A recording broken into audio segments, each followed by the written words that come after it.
नमस्कार. आपल्या सगळ्यांचे महाराष्ट्र सोशल न्यूज चॅनलमध्ये हार्दिक स्वागत. चला वळूया तर एका नवीन बातमीकडे. आजची बातमी. धुळे जिल्हाधिकारी कार्यालयात बकरी ईदच्या पार्श्वभूमीवर शांतता समितीची बैठक पार पडली. यावेळी मुस्लिम समाजाच्या प्रतिनिधींनी गायीला राष्ट्रीय प्राणी घोषित करण्याची मागणी केली. तसेच गोतस्करीच्या संशयावरून होणाऱ्या मॉब लिचिंगच्या घटनांवर चिंता व्यक्त करत कायदा हातात न घेण्याचे आवाहन करण्यात आले. दरम्यान प्रतिबंधित जनावरांची कुर्बानी दिल्यास कठोर कारवाई केली जाईल असा इशारा पोलीस अधीक्षक विशाल आनंद यांनी दिला आहे. आणि इथे जे मुद्दे आमच्या समोर ठेवलेले आहेत त्यावर मी प्रतिसाद करणार, म्हणजे माझी रिस्पॉन्स देणार.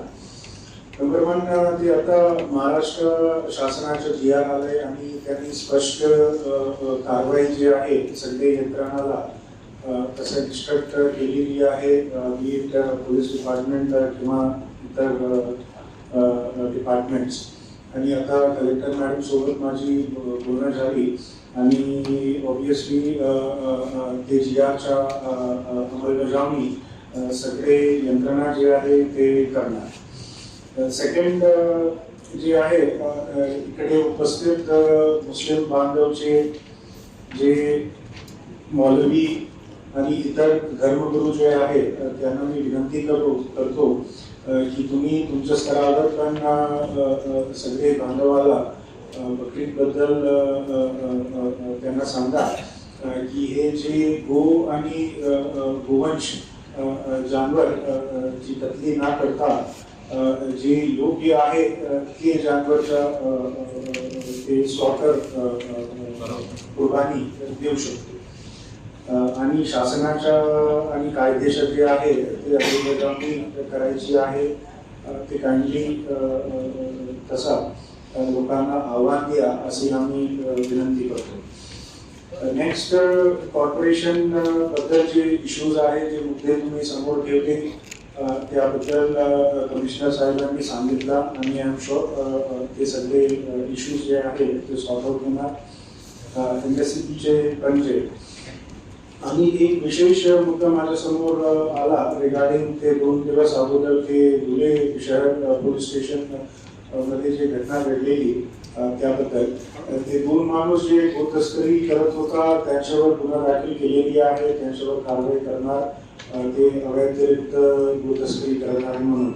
आणि सोबत ते जे लोक आहेत त्यांनी ते गाडी अडवून ते चालक आणि त्यांच्या सोबत जे बसला होता गाडीमध्ये त्यांना जे मारहाण केली आणि इतर गाडीची जे तोडफोड केली त्यांच्यावर पण ऑलरेडी गुन्हा दाखल केलेली आहे आणि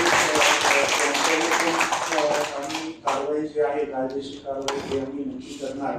आणि आमच्या लेवलला पण आणि इव्हन वरिष्ठ ऑफिसर्स कडून आम्हाला क्लिअर कट इन्स्ट्रक्शन्स आहे की जे कायदा आहे कायद्याची जे उल्लंघन करत आहे त्यांच्यावर कारवाई करायची जी जबाबदारी आहे that is only on the authorities.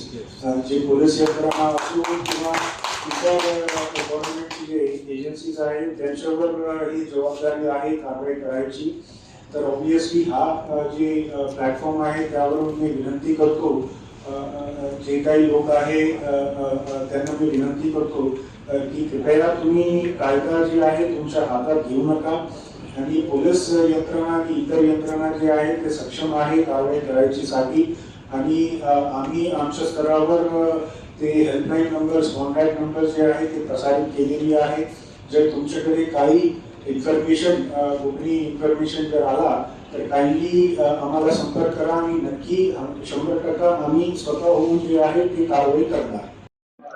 आज बरोज 6 मई को कलेक्टर ऑफिस में शांतता कमेटी की मीटिंग आयोजित की गई थी, जिसमें हमने सभी आजी माजी नगर सेवकों ने उसमें उपस्थित रहा और अपने सुझाव प्रशासन को दिए हैं। और प्रशासन ने वो सारे सुझाव को, चाहे महानगर पालिका हो, MSCB हो, पशु संवर्धन विभाग हो, सभी विभागों ने उसके ऊपर अमलबजावनी करने का आश्वासन दिया है। दूसरा प्रमुख मुद्दा मैंने ये उपस्थित किया, हमारे सभी मुसलमान आजी माजी नगर सेवकों ने कि गाय को भारत का राष्ट्रीय पशु घोषित किया जाना चाहिए, जिसका सभी ने प्रतिसाद दिया। दूसरा ये कि जो गौतस्कर है उनके ऊपर भी कार्रवाई होनी चाहिए, मगर वो कार्रवाई पुलिस प्रशासन के द्वारा होना चाहिए।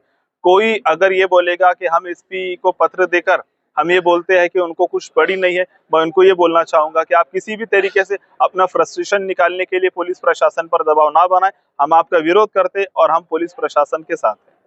बातमी आवडल्यास चॅनलला लाईक व सबस्क्राईब करा व दररोज अशा नवनवीन बातम्या पाहण्यासाठी चॅनलला फॉलो करा. धन्यवाद.